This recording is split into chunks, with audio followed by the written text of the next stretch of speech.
You've found the Stealth Podcast. Where are you watching from? What time is it there? Subscribe and comment to support us. Thanks. Let's begin.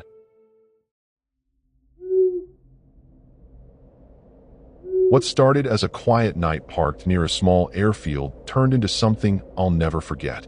The abandoned hangar wasn't as empty as it seemed, and some discoveries are better left buried.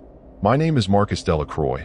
I'm 43 years old, and I've been living out of my converted Ford Transit for the past 2 years since my divorce finalized back in Portland. The freedom's been everything I needed, but finding safe spots to park overnight gets trickier every month.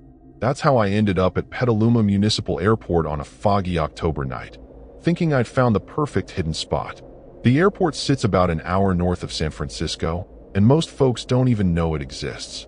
Just a small runway, a few hangars, and barely any security to speak of. I'd done my research online, found that pilots sometimes camp there in their RVs, so my van wouldn't look too out of place. The satellite images showed a gravel area behind the old maintenance hangar where I could tuck in without blocking any aircraft operations. I'd been driving since dawn from Yosemite, and my eyes were getting heavy as I pulled off Highway 101. The evening mist was already rolling in from the coast, giving everything this eerie, soft-focused look that made the runway lights seem like they were floating in midair. Perfect weather for staying invisible, I thought. As I navigated the narrow access road, my headlights swept across weathered signs warning about trespassing and airport security. But the gate was wide open, and I could see tire tracks from other vehicles that had clearly been through recently. Sometimes the best hiding spots are the ones hiding in plain sight, you know? I found my spot exactly where I'd planned, tucked between the old hangar and a line of scrub oak trees that would break up my van's silhouette. Close enough to the facilities to look legitimate, far enough from the main operations to avoid any unwanted attention. Little did I know I'd picked the one place on that entire airfield where I definitely shouldn't have parked. The first red flag should have been the smell. I'd been parked for maybe an hour, just finished heating up some canned soup on my camp stove, when this awful stench started seeping through my van's ventilation. It wasn't your typical airport fuel smell, or even the usual garbage odor you get near industrial areas. This was something organic, something rotting, and it seemed to be coming from the direction of that old hangar I'd parked next to. I tried to ignore it at first, figuring maybe there was a dead animal somewhere in the weeds, but the smell kept getting stronger as the night air settled. My windows were cracked for ventilation, and I had to close them completely just to breathe normally. That's when I noticed the hangar's side door was actually ajar, not wide open, but definitely not secured like you'd expect at an airport facility. The disturbing part wasn't just the smell, though. It was the complete silence. I've stealth camped at dozens of small airports, and there's always some kind of ambient noise, security patrols, maintenance crews working late, maybe a plane taking off or landing.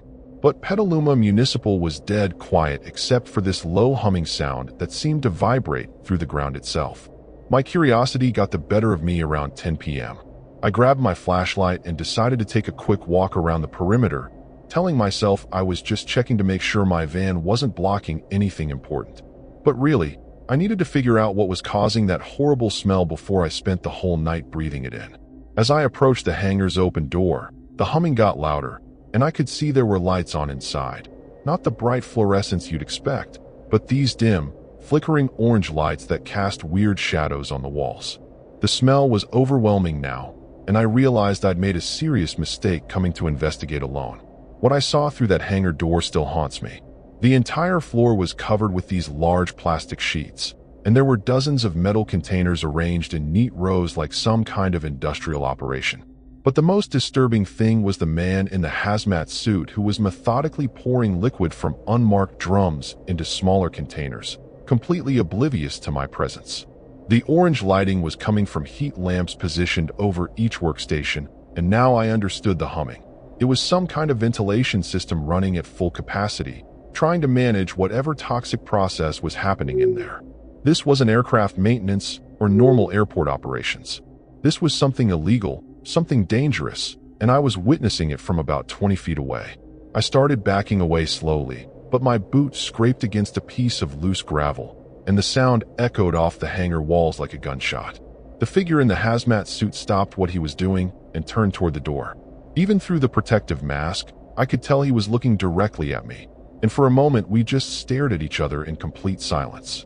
That's when I realized there were other people in the hangar, at least 3 more figures in similar protective gear, all of them now alert and moving toward the entrance. The chemical smell was making my eyes water and my throat burn, and I knew whatever they were processing in there was seriously toxic. My van was parked less than 50 yards away, and these people had definitely seen me. I turned and ran, abandoning any pretense of stealth. Behind me, I could hear voices shouting and what sounded like equipment being moved around rapidly. The disturbing reality hit me as I reached my van. I'd stumbled onto some kind of illegal chemical operation, and now I was a witness they couldn't afford to let walk away. My hands were shaking so badly I could barely get the key in the ignition. The van's engine turned over just as I saw flashlight beams sweeping across the gravel behind me, and I could hear multiple vehicles starting up inside the hangar complex. These weren't security guards. They were the people running whatever horror show I'd just witnessed, and they were coming after me fast.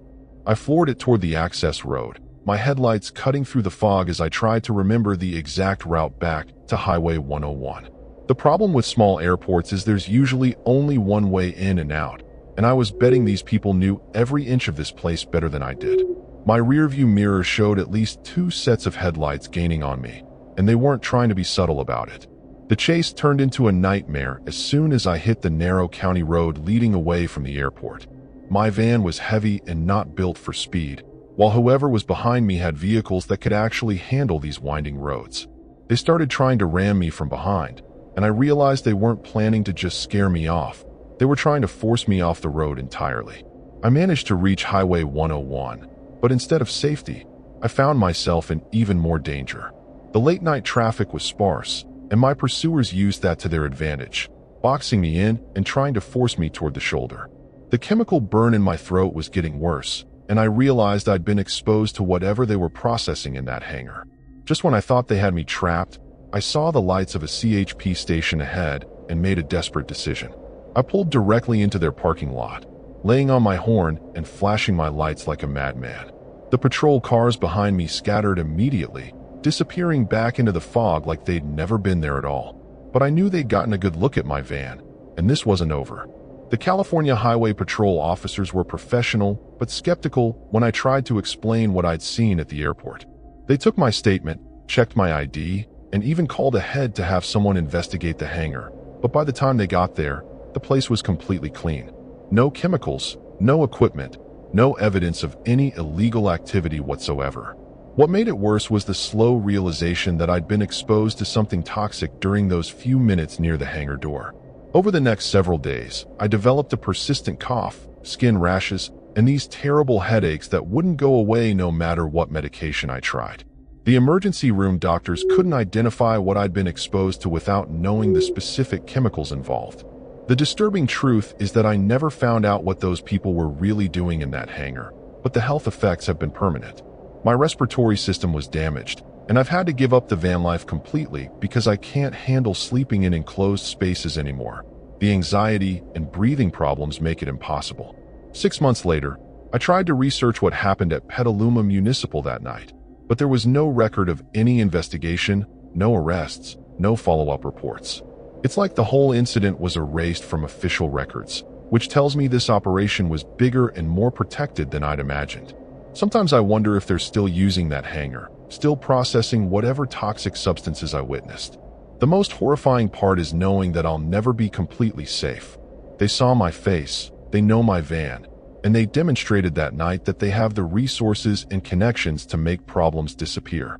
I moved back to Portland and tried to rebuild my life, but I still wake up some nights wondering if they're finally coming to finish what they started at that cursed airport.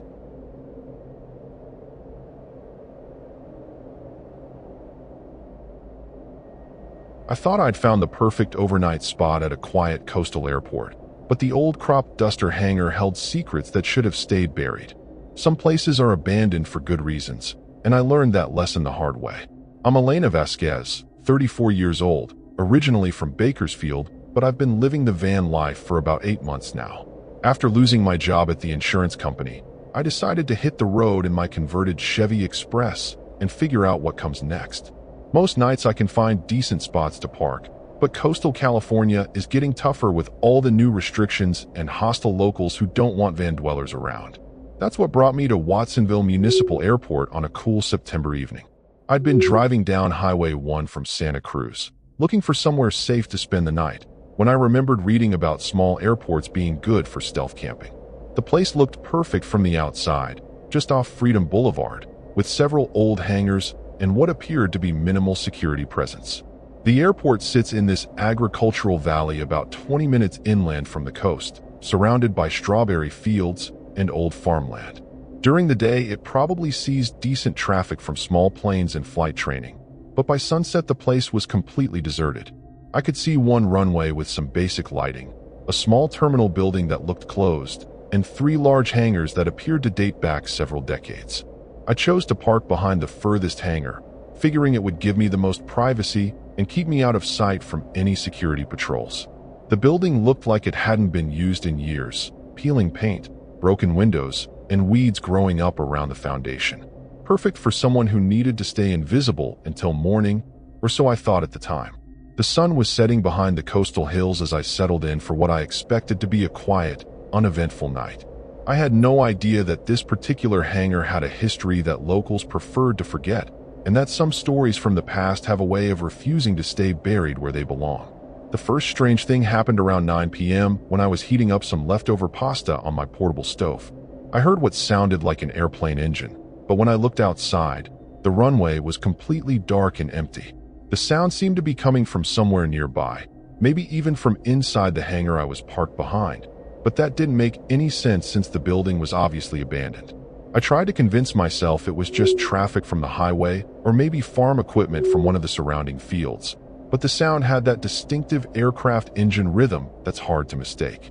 It would run for maybe 10 or 15 minutes, then cut off abruptly, leaving this eerie silence that seemed even more disturbing than the noise itself. Around 10:30, I started smelling aviation fuel, that sharp, chemical odor that burns your nostrils if you get too close to it. But there hadn't been any planes landing or taking off, and I was parked behind what was supposed to be an unused building.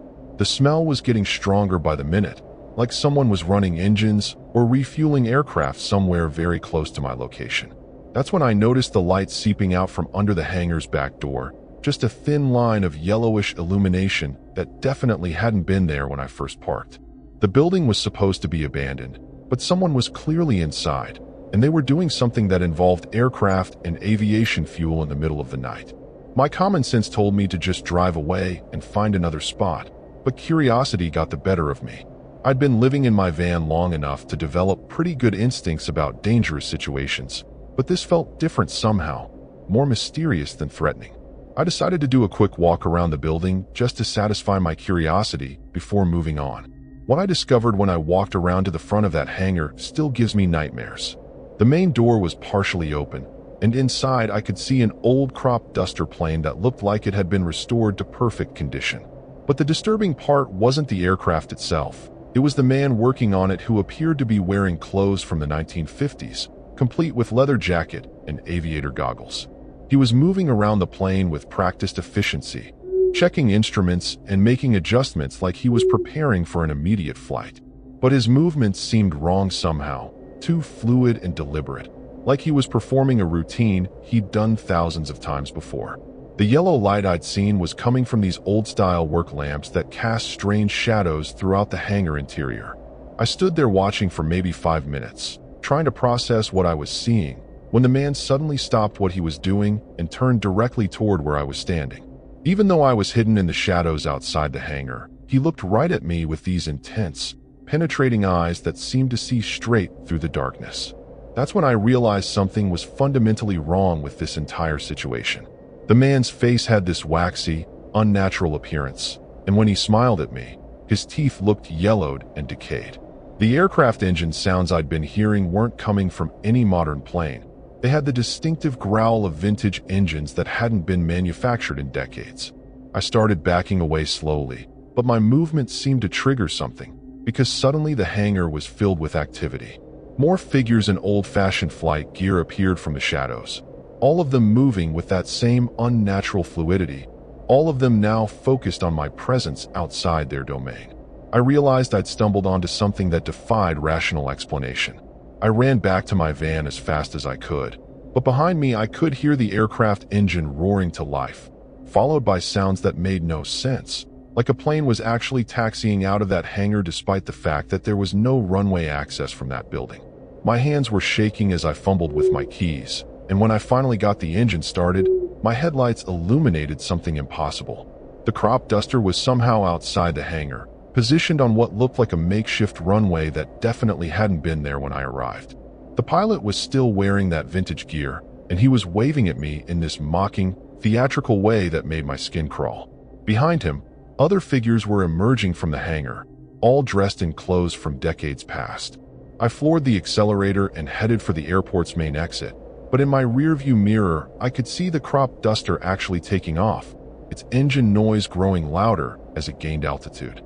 This was impossible. There was no way that old plane could be airworthy, and there definitely wasn't enough runway space for a safe takeoff from behind that hangar.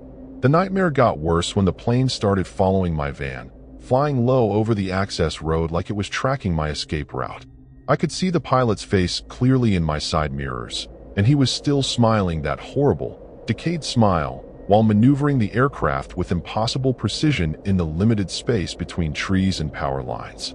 Just as I reached the main highway, the plane suddenly veered off and disappeared back toward the airport, leaving me alone on the dark road with my heart pounding and my mind struggling to accept what I'd just experienced. But I knew this wasn't over. Whatever I'd encountered at that hangar wasn't bound by normal rules, and it had clearly marked me as a witness to something I was never supposed to see. I drove straight through the night to San Jose, not stopping until I found a 24-hour diner where I could sit under bright lights and try to process what had happened. But even surrounded by normal people and everyday conversations, I couldn't shake the feeling that I was still being watched, still being followed by something that existed outside the boundaries of rational experience.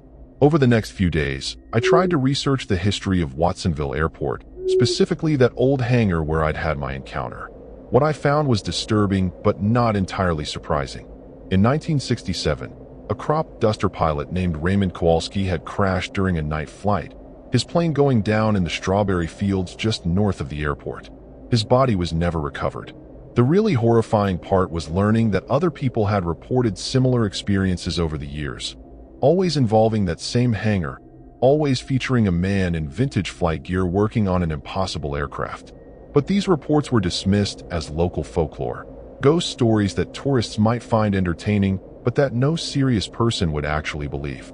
What makes it worse is that I started having dreams about that hangar, vivid nightmares where I'm back there watching that pilot prepare for flights that can only end in disaster. In these dreams, he keeps trying to convince me to climb into the passenger seat, promising me adventures that will last forever. I always wake up with the smell of aviation fuel in my nostrils. I've given up van life completely now, settled into a small apartment in Sacramento where I work night shifts at a warehouse because I can't sleep in the dark anymore. Sometimes I still catch myself scanning the sky for low-flying aircraft, wondering if Raymond Kowalski is still out there, still looking for passengers to join him on his endless, impossible flights through the California night.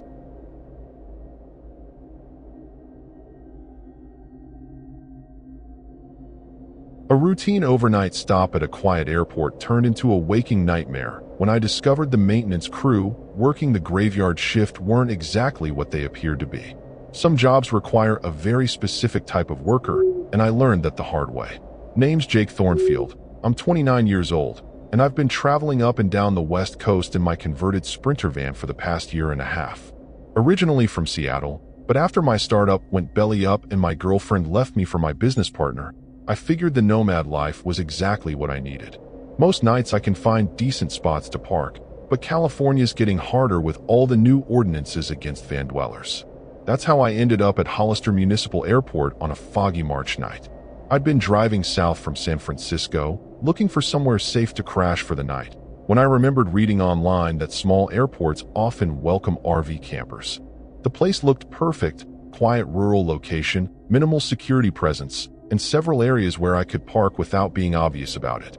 Hollister sits in this agricultural valley about an hour southeast of San Jose, surrounded by rolling hills and cattle ranches. During daylight hours, it probably sees decent traffic from flight training and small aircraft. But by 11 p.m. the place was completely deserted except for some basic runway lighting and what looked like a single security patrol every few hours. I chose to park near the maintenance hangars on the north side of the field, figuring it would keep me out of sight from the main terminal and any casual observers. The area had several outbuildings and equipment sheds that would help camouflage my van's profile, plus easy access to the perimeter road if I needed to leave quickly for any reason. The night air was thick with coastal fog rolling in from Monterey Bay, giving everything this muffled, dreamlike quality that made even familiar sounds seem distorted and strange. I had no idea that this particular airport employed a maintenance crew that worked exclusively during the darkest hours, and that their job requirements were unlike anything I could have imagined. The first indication something was off came around 1 a.m. when I heard machinery starting up somewhere near the main hangar complex. At first I figured it was just normal airport operations. Maybe they did maintenance work during off hours to avoid disrupting daytime flight schedules. But the sounds were wrong somehow, more like industrial equipment than anything you'd expect to hear at a small municipal airport. There was this rhythmic, grinding noise, like heavy machinery processing something dense and organic, followed by periods of complete silence that lasted exactly 12 minutes each time. I started timing the intervals out of curiosity, and they were precise to the second. Definitely not random maintenance activities, but some kind of systematic operation with very specific requirements. Around 2:30, I started smelling something that made my stomach turn. It wasn't aviation fuel or hydraulic fluid or any of the normal airport odors I'd gotten used to during my travels. This was something biological, something that reminded me of the meat processing plant I'd worked at during college, but with an underlying chemical tang that burned my nostrils. That's when I noticed the trucks. 3 unmarked panel vans had arrived at the maintenance hangar, and crews in coveralls were unloading what looked like large, heavy containers. They worked with practiced efficiency, moving their cargo with the kind of careful handling you'd use for something extremely valuable or extremely dangerous. My curiosity got the better of me around 3 a.m. I grabbed my binoculars and decided to get a closer look at what kind of operation required this level of secrecy and precision. The fog provided perfect cover, and I figured a quick reconnaissance mission would satisfy my curiosity without putting me at any real risk. What I saw through those binoculars still haunts my dreams 6 months later. The maintenance crew wasn't working on aircraft at all. They were processing human remains, methodically dismembering bodies and feeding them into some kind of industrial grinder that reduced everything to a fine, gray powder. The containers they'd unloaded from the trucks contained fresh corpses, and they were working through them with assembly line efficiency. The crew members themselves looked wrong, like they'd been modified somehow for this specific type of work. Their movements were too precise, too coordinated, and when I got a clear look at their faces through the hangar's open door, their eyes reflected light like animals' eyes, completely unnatural and deeply disturbing. The grinding equipment was sophisticated, clearly designed for this exact purpose, with filtration systems and collection bins that suggested this wasn't a temporary operation but a permanent installation. They were turning human beings into something that could be easily transported and disposed of, and they were doing it with the kind of professional expertise that only comes from years of practice. What made it worse was realizing that some of the bodies looked fresh, like they'd died recently, while others appeared to have been stored for weeks or months. This wasn't just a disposal operation. They were collecting and processing human remains on an industrial scale, and the remote airport location provided perfect cover for their activities. I started backing away from my observation point, but one of the crew members suddenly stopped what he was doing and turned directly toward where I was hiding.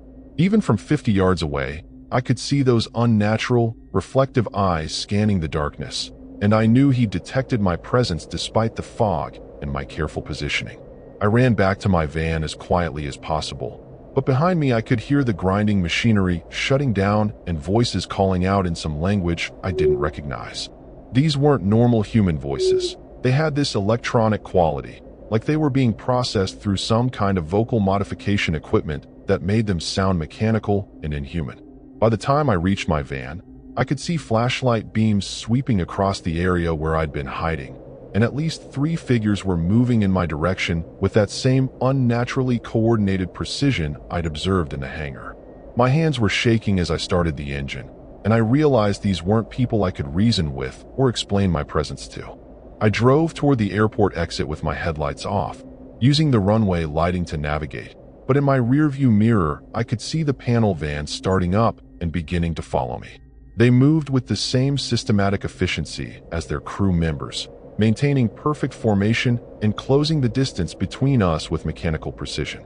The chase turned into a nightmare when I reached the county road leading back to Highway 101. My van was built for comfort, not speed, and whatever was pursuing me had vehicles specifically designed for this kind of situation. They started trying to box me in, using coordinated maneuvers that no normal humans could have executed so perfectly. Just when I thought they had me trapped, I saw the lights of a 24-hour truck stop ahead and made a desperate decision to pull directly into the parking lot where there were witnesses and security cameras.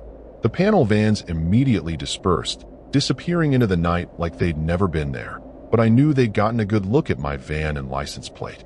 I called the FBI field office in San Jose the next morning, but trying to explain what I'd witnessed at Hollister Airport was like describing a nightmare to someone who'd never had a bad dream.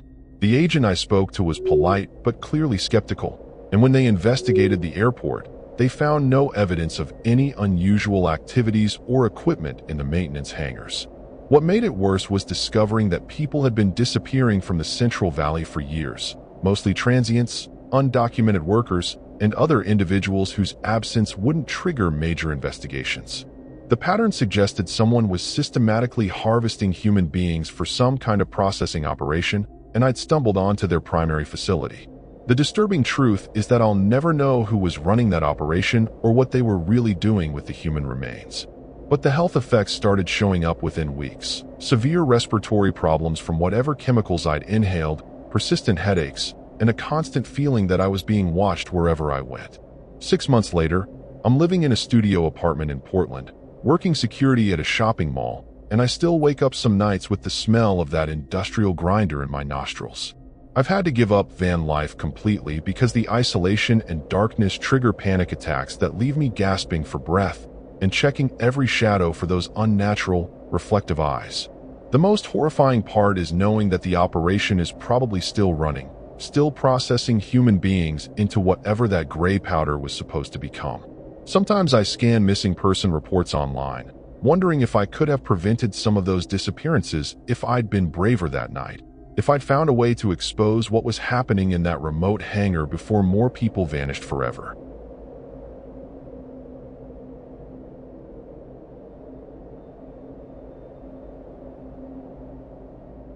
What I thought would be a peaceful night in the Sierra Nevada foothills turned into a nightmare when I discovered the airport's maintenance crew was running something far more sinister than aircraft repairs.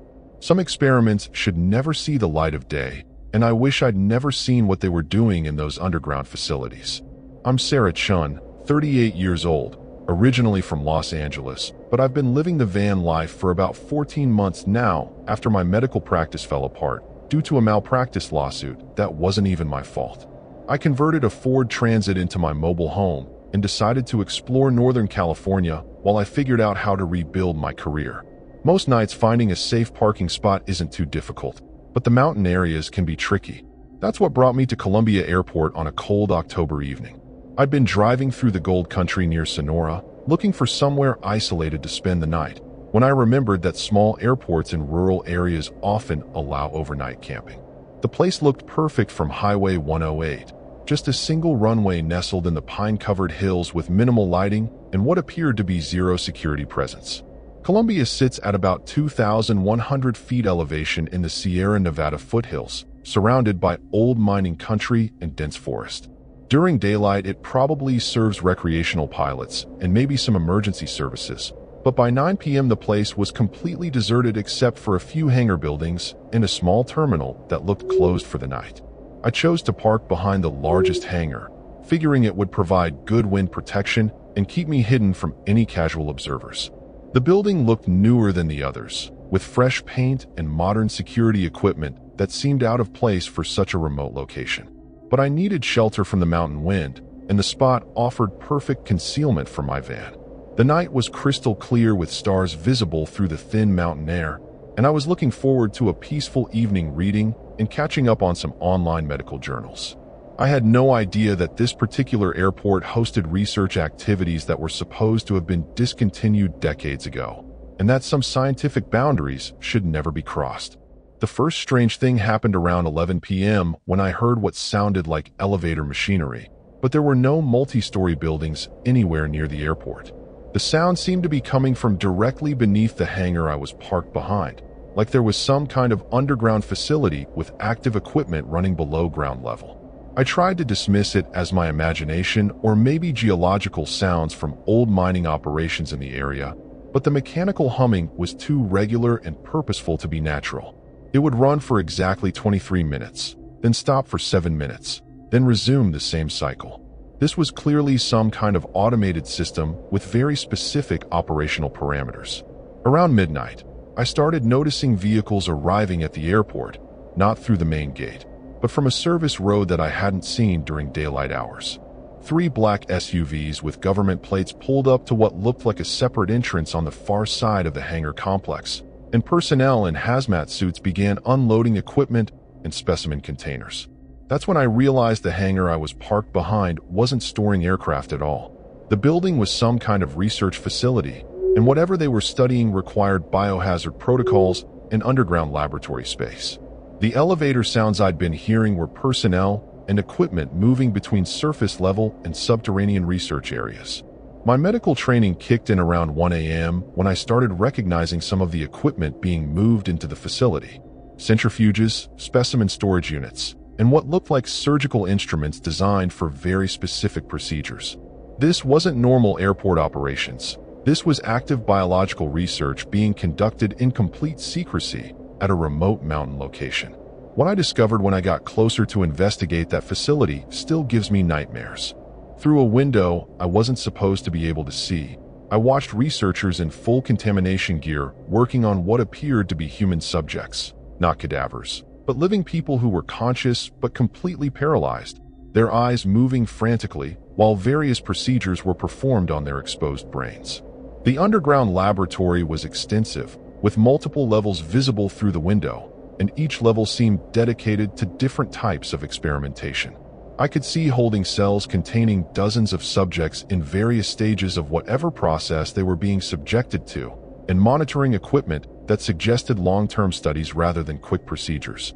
What made it absolutely horrifying was recognizing that some of the test subjects looked like people I'd seen in missing person reports over the past few months. Hikers who disappeared in the Sierra Nevada, transients from Sacramento and Stockton, people whose absence wouldn't trigger major investigations. They were being used as experimental subjects for research that was clearly illegal and completely unethical. The researchers themselves moved with the efficiency of people who'd been doing this work for years, following protocols that had obviously been refined through extensive practice.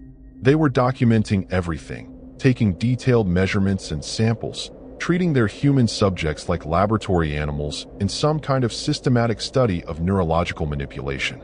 I started backing away from the window, but my movement triggered motion sensors that I hadn't noticed, and suddenly the entire facility was bathed in bright security lighting.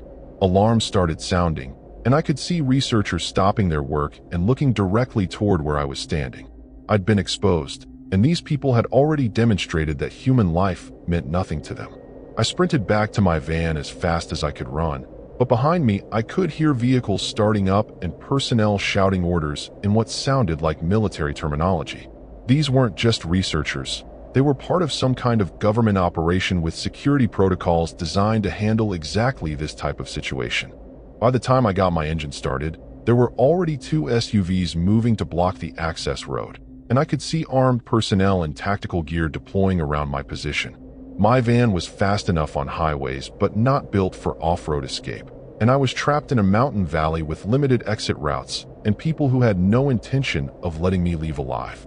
I made a desperate decision to drive directly across the runway toward the forest on the opposite side of the airport, hoping to reach the tree line before they could intercept me. My van bounced violently over the rough terrain, and I could hear gunshots behind me as security personnel tried to disable my vehicle or take me out entirely. The chase continued into the forest, with my van barely able to navigate between the pine trees while SUVs with off-road capability closed in from multiple directions. I could see helicopter searchlights sweeping the area, and I realized this was a major security breach that they were treating as a potential national security threat. Just when I thought they had me cornered, I found an old logging road that led down toward Highway 108, and my van's lower profile allowed me to escape through terrain that the larger SUVs couldn't navigate. I made it to the highway and drove straight to the Tuolumne County Sheriff's Office, but I knew that whatever I'd witnessed was protected by levels of authority that local law enforcement couldn't challenge. The sheriff's deputies were professional but clearly out of their depth when I tried to explain what I'd seen at Columbia Airport.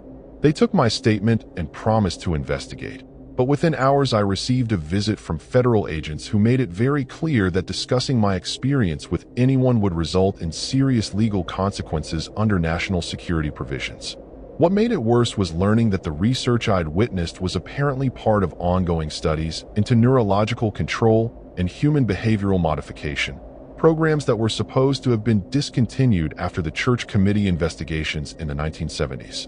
But clearly, some aspects of that research had continued in remote facilities like the one hidden beneath Columbia Airport. The disturbing truth is that those missing people I'd recognized as test subjects will never be found, never be returned to their families, and their disappearances will never be properly investigated.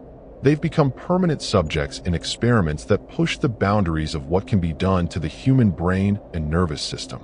Within weeks of my encounter, I started experiencing severe neurological symptoms, memory gaps, involuntary muscle movements, and episodes where I'd lose time and find myself in locations with no recollection of how I'd gotten there.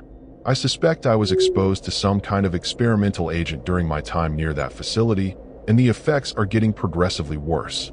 I've had to abandon Vanlife completely and move back to Los Angeles, where I work part-time at a clinic while trying to manage symptoms that no doctor can properly diagnose or treat.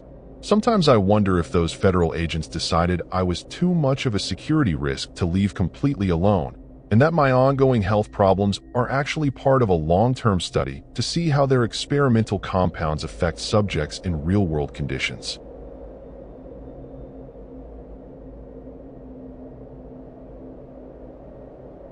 A quiet night at a remote agricultural airport turned into a descent into madness when I discovered the crop dusting operation was spraying something that shouldn't exist.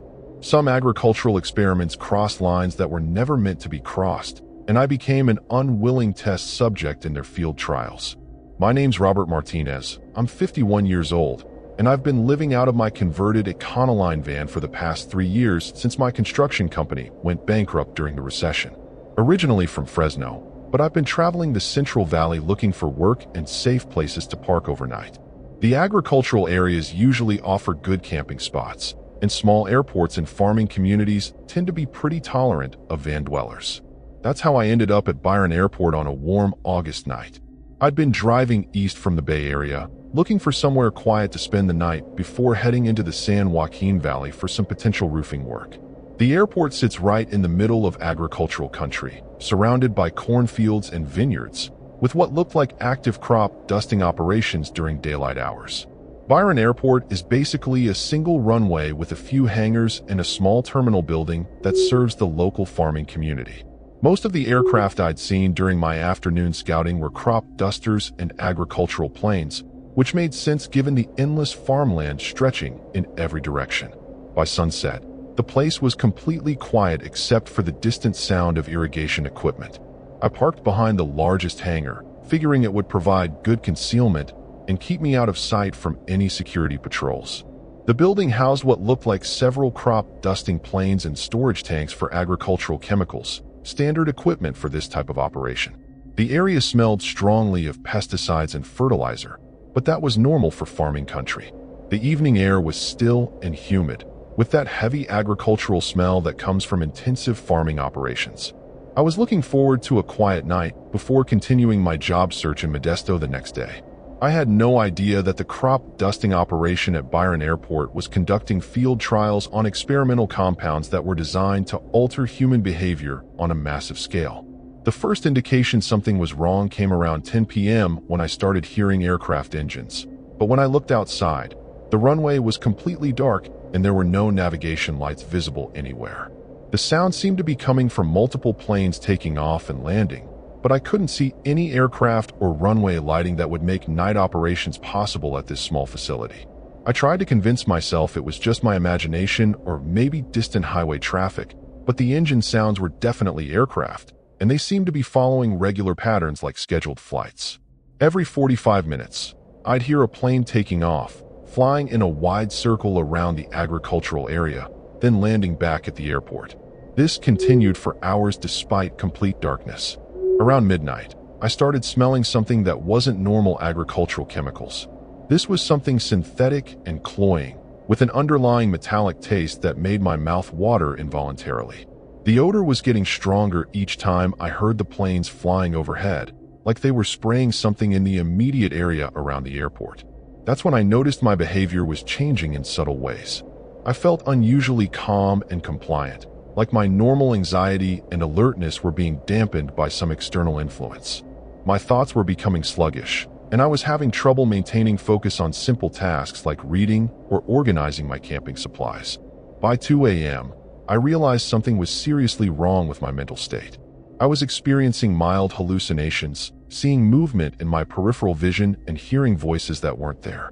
But instead of being frightened, I felt this artificial sense of well-being, like whatever was affecting me was designed to keep subjects docile and cooperative while their brain chemistry was being altered. What I discovered when I forced myself to investigate despite the chemical influence was absolutely terrifying. The crop dusting planes were indeed flying night missions, but they weren't spraying crops. They were systematically dosing the entire agricultural region with some kind of experimental psychoactive compound that was being absorbed through skin contact and inhalation. The pilots were wearing full hazmat gear and breathing apparatus, clearly aware of the toxic nature of whatever they were dispersing.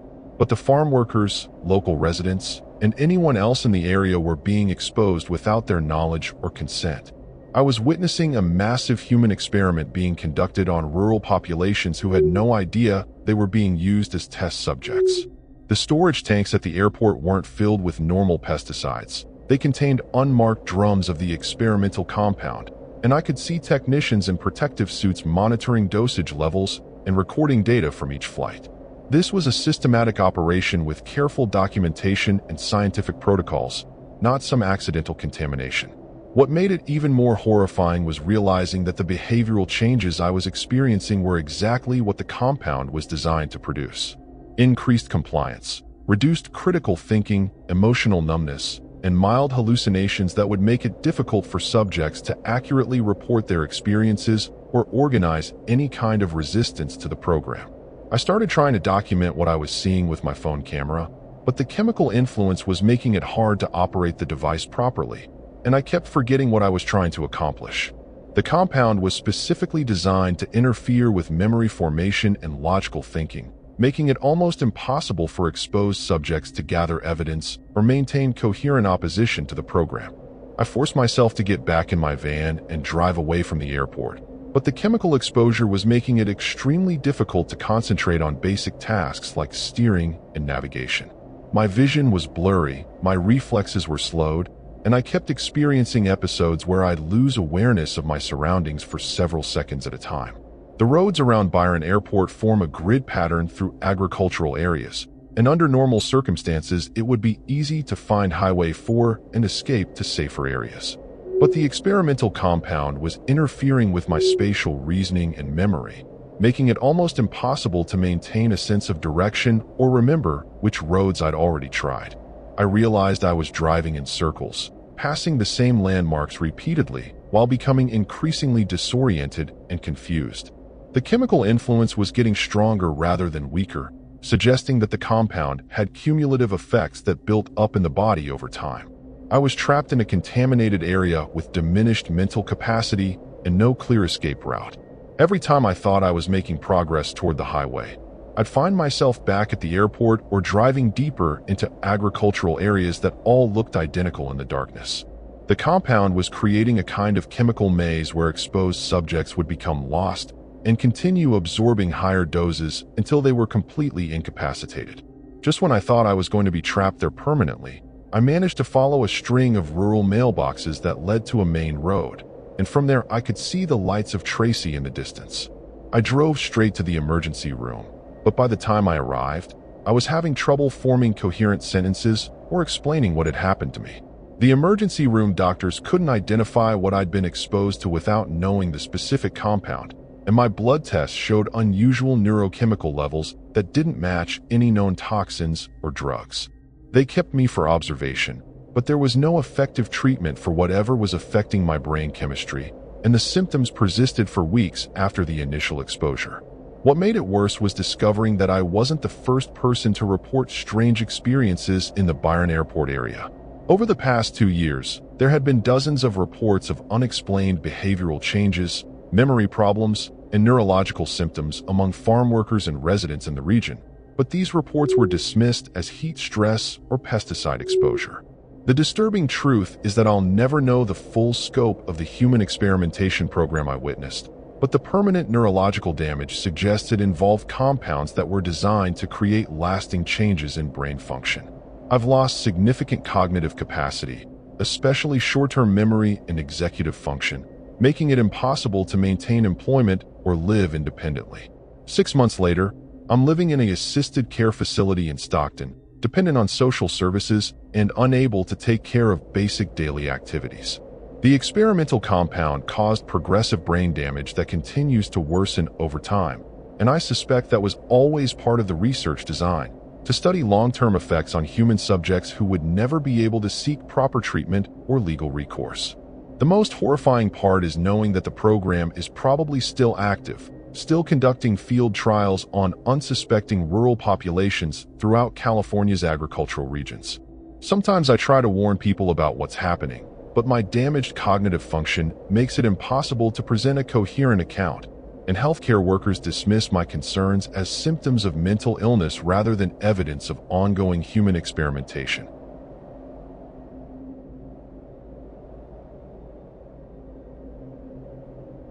What started as a simple overnight stop in California's Central Valley became a waking nightmare when I discovered the airport's grain storage silos weren't storing grain at all. Some harvests aren't meant for human consumption, and I learned that lesson in the most terrifying way possible. I'm Michelle Torres, 42 years old, originally from Phoenix, but I've been living the van life for about 2 years since my divorce finalized and I lost my house in the settlement. I converted a Ram ProMaster into my mobile home, and I've been traveling the Southwest looking for photography opportunities and trying to rebuild my life. Small airports and agricultural areas usually make great camping spots, and the Central Valley has dozens of them. That's what brought me to Gustine Airport on a hot September night. I'd been driving north through the San Joaquin Valley, photographing migrant worker camps and agricultural operations for a documentary project, when I needed somewhere safe to park overnight. The airport looked perfect from Highway 33, just a single runway surrounded by endless farmland with what appeared to be minimal security and good concealment opportunities. Gustine sits right in the heart of California's agricultural empire, surrounded by almond orchards, dairy operations, and grain fields that stretch to the horizon in every direction. The airport serves local crop dusters and agricultural aircraft, with several large storage silos that presumably hold grain and other farm products during harvest season. By sunset, the place was completely deserted. I parked between two of the largest silos, figuring they'd provide good wind protection and keep my van hidden from casual observers. The structures were massive concrete cylinders, maybe 60 feet tall, with conveyor systems and loading equipment that suggested active agricultural operations. The area smelled strongly of grain dust and diesel fuel from farm equipment.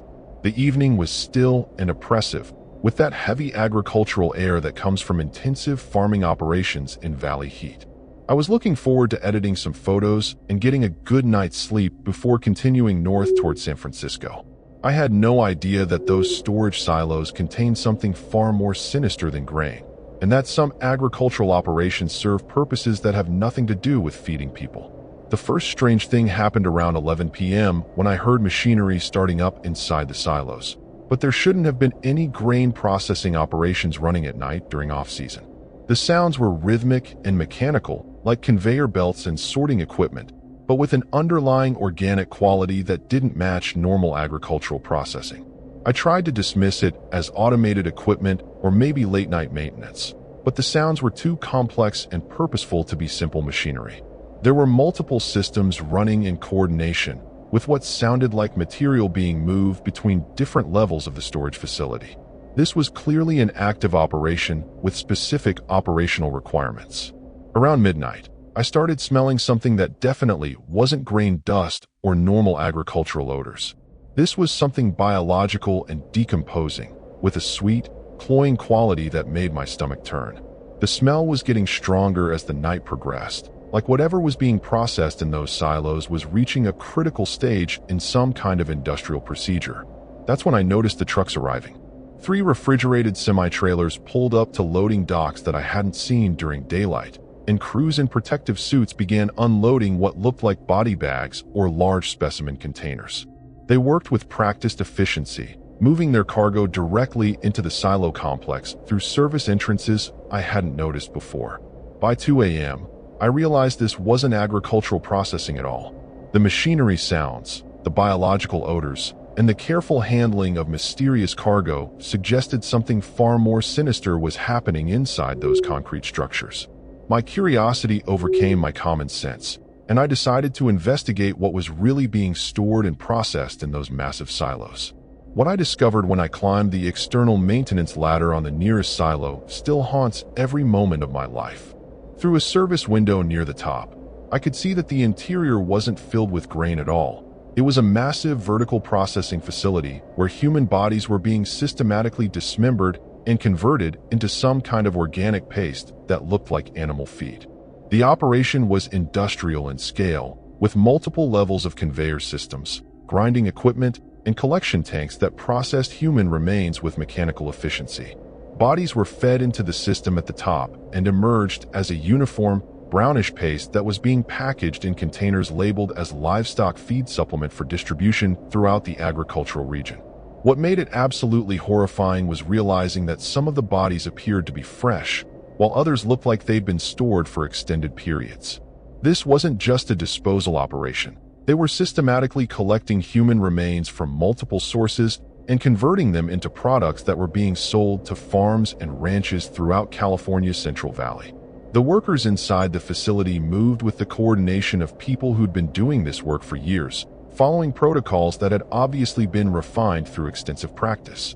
They were documenting everything, maintaining quality control standards, and treating human bodies like raw materials in some kind of industrial food production process. I started backing away from the window, but my movement triggered motion sensors, and suddenly the entire facility was bathed in bright security lighting. Alarms started sounding throughout the silo complex, and I could see workers stopping their activities and looking directly toward my position. I'd been discovered, and these people were clearly prepared to handle security breaches. I scrambled down the maintenance ladder as fast as I could move, but below me I could hear personnel mobilizing and vehicles starting up throughout the facility complex. These weren't just workers. They were part of a security apparatus designed to protect an operation that represented millions of dollars in illegal food production and distribution. By the time I reached ground level, there were already armed guards emerging from buildings I hadn't noticed, and I could see vehicles moving to block the access roads around the silo complex. My van was parked less than 100 yards away, but I had to cross open ground that was now illuminated by powerful security lights. I made a desperate sprint to my van, but gunshots started hitting the ground around me as security personnel tried to disable my escape or take me down entirely. My van's engine turned over just as 2 pickup trucks moved to intercept me, and I realized I was dealing with people who had military-level training and equipment. The chase continued onto Highway 33, where my van's superior highway performance gave me a temporary advantage over the pickup trucks pursuing me. But I could see helicopter searchlights sweeping the area behind me, and I knew this was a major security breach that would trigger extensive efforts to locate and silence me. Just when I thought I might escape, one of the pickup trucks managed to ram my van from behind, sending me off the highway and into an irrigation ditch. I was trapped in agricultural country with people who had already demonstrated they were willing to kill to protect their operation, and I had no idea if anyone would ever find my body if they succeeded in stopping me. I managed to crawl out of the irrigation ditch and hide in an almond orchard until dawn, when I could see that my pursuers had given up the immediate search. My van was totaled, but I was alive, and I made it to a farm worker camp where someone gave me a ride to the Merced County Sheriff's Office. But trying to explain what I'd witnessed was like describing a nightmare to people who lived in a completely different reality.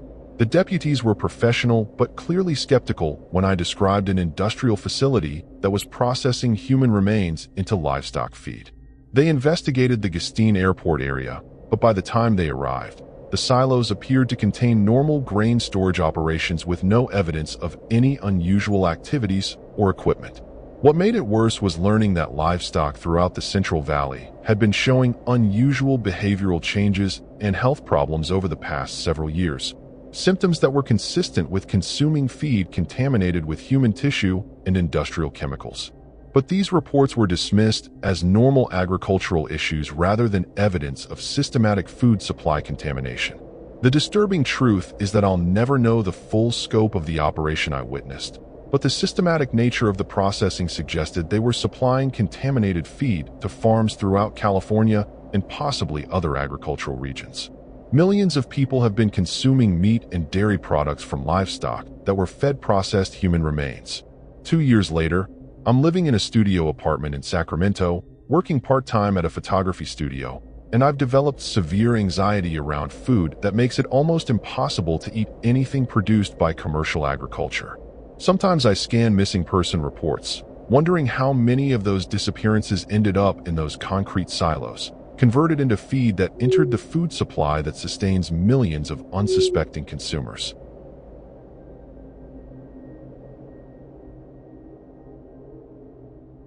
What started as a perfect stealth camping spot at a quiet airfield turned into the longest night of my life when I witnessed something I shouldn't have seen, and the people involved made it clear they'd do anything to keep their secret safe. I'm Marcus Chun, 34 years old, and I've been living out of my converted 2018 Ford Transit for the past 2 years since losing my apartment in Sacramento. What started as a financial necessity turned into an obsession with documenting California's forgotten places, abandoned buildings, remote airstrips, places where people don't usually look twice. My ex-girlfriend Sarah used to say I had a death wish, always pushing boundaries and camping where I shouldn't. She left me 6 months ago, tired of my reckless behavior and constant moving around. Maybe she was right, but the solitude felt better than facing the mess I'd made of my normal life back in the city. That's how I ended up researching Petaluma Sky Park, a small public-use airport about an hour north of San Francisco.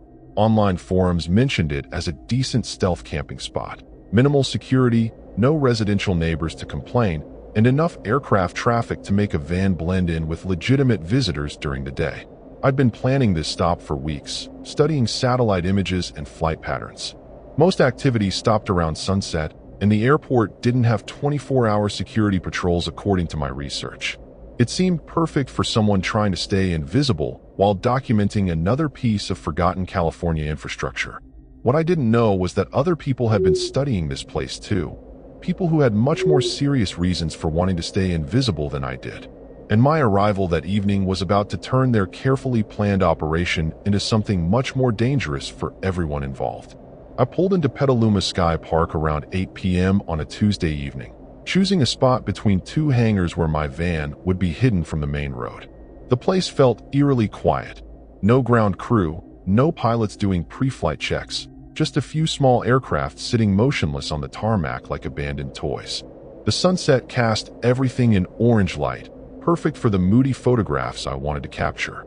I set up my equipment methodically, camera battery charged, telephoto lens cleaned, tripod positioned near the rear doors where I could shoot through a small gap in my blackout curtains without being seen from outside. Around 10 p.m., I heard the first plane approaching from the south. No big deal. Small airports sometimes had late arrivals. But as the aircraft came in for landing, I noticed something strange through my viewfinder.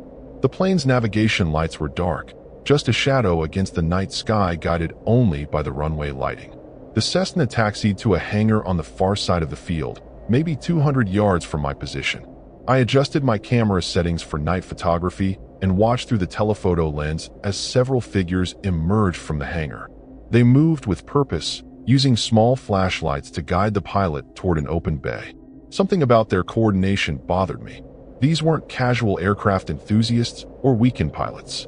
They worked together like a professional crew, efficiently unloading cargo from the plane while keeping noise to a minimum. One person stood watch near the hangar entrance, scanning the airfield systematically every few minutes. I made the mistake of adjusting my position to get a better camera angle, and my van rocked slightly on its suspension. In the dead silence of the airfield, even that small movement seemed to echo. The person standing watch immediately stopped and turned toward my location. My heart rate spiked as I realized how exposed I was. The van's white paint job that helped it blend in during daylight now made it stand out against the dark hangar walls like a beacon. I held perfectly still, hoping they'd dismiss it as wind or settling, but the figure kept staring in my direction. Through my telephoto lens, I watched them signal to the others. The unloading stopped immediately, and 3 more people emerged from inside the hangar. They spread out in a formation that looked disturbingly military, using hand signals to coordinate their movements as they began walking toward my position. I should have started the engine right then and driven away, but panic paralyzed me. These people moved like they'd done this before, like they had contingency plans for exactly this situation. Running would confirm I'd seen something important, but staying put meant letting them get close enough to do whatever they thought necessary to protect their operation. The decision was made for me when I heard gravel crunching under footsteps getting closer to my van. They'd surrounded me while I was frozen with indecision, and now escape routes were being cut off systematically. A flashlight beam suddenly pierced through a gap in my blackout curtains, sweeping across the interior like a searchlight hunting for prey. "We know someone's in there," a voice called out, calm and professional. "This doesn't have to be complicated if you cooperate." The van started rocking as someone climbed onto the roof. Footsteps moved overhead, testing different spots like they were looking for the best way to get inside. I heard tools being removed from bags, metal clanking against metal, followed by drilling sounds as they worked on creating an entry point. My phone showed no signal, typical for these remote locations. The nearest town was miles away, and screaming wouldn't bring help even if I wanted to give away my exact position inside the van. I had maybe minutes before they found a way in, and I still had no idea what they'd do once they had access to me. The drilling stopped suddenly, replaced by hushed voices having what sounded like a heated discussion. Someone was arguing about complications and cleanup, words that made my blood run cold. That brief distraction gave me the chance I needed to crawl forward and reach the ignition. The van roared to life, and I threw it in reverse without looking. I felt the impact as whoever was on my roof fell off, followed by angry shouting and the sound of running feet. My headlights swept across 2 figures diving for cover as I spun the wheel and floored the accelerator toward the airport's exit. The access road seemed endless, and my mirrors showed flashlight beams dancing in the darkness behind me. A heavy vehicle started up somewhere back there. Sounded like a truck with a diesel engine, and headlights began following my route with determination that suggested this chase wasn't going to end at the airport boundary. The next 2 hours became a nightmare of back roads and desperate turns as I tried to lose the pursuit vehicle. My van wasn't built for high-speed driving, especially loaded down with camping gear and photography equipment. The truck stayed with me through every turn, sometimes falling back, but never giving up completely. I finally lost them in the maze of suburban streets around Santa Rosa, pulling into a 24-hour Walmart parking lot and hiding among the RVs and late-night shoppers. I sat there until dawn, jumping at every sound and constantly checking my mirrors for signs of the diesel truck that had chased me through the night. Under harsh parking lot lights, I could see the damage to my van. Drill holes in the roof, deep scratches along the doors where they tried to pry them open, and a significant dent in the rear panel. More disturbing were the tools they'd left behind in their hurry to chase me, professional-grade equipment that suggested they'd done this kind of thing before. The police report I filed later that morning didn't generate much interest. Rural airports, they told me, sometimes attracted people involved in smuggling operations, and I'd probably just been unlucky enough to witness something I shouldn't have seen. They took photos of the damage and filed paperwork, but I could tell they didn't expect to catch anyone. 3 weeks later, scrolling through news websites, I found a small article buried in the local section. Federal agents had conducted a major drug bust at Petaluma Sky Park, seizing a plane loaded with illegal substances and arresting 6 people involved in what they called a sophisticated distribution network that had been operating for over a year. The article mentioned that the investigation began after an anonymous tip from someone who'd witnessed suspicious nighttime activities at the airport. I never called in that tip, which means someone else had been watching that place too. Someone who knew exactly what they were seeing and what to do about it. I still wonder what would have happened if those people had gotten into my van that night. The tools they left behind suggested they were prepared for more than just a conversation, and their willingness to chase me for hours indicated they took security seriously enough to risk exposure of their entire operation. My photography project ended that night. The drilling holes in my van roof serve as permanent reminders that some places are off limits for reasons that go far beyond simple trespassing laws. Some secrets are protected by people who have too much to lose to worry about the consequences of keeping them safe.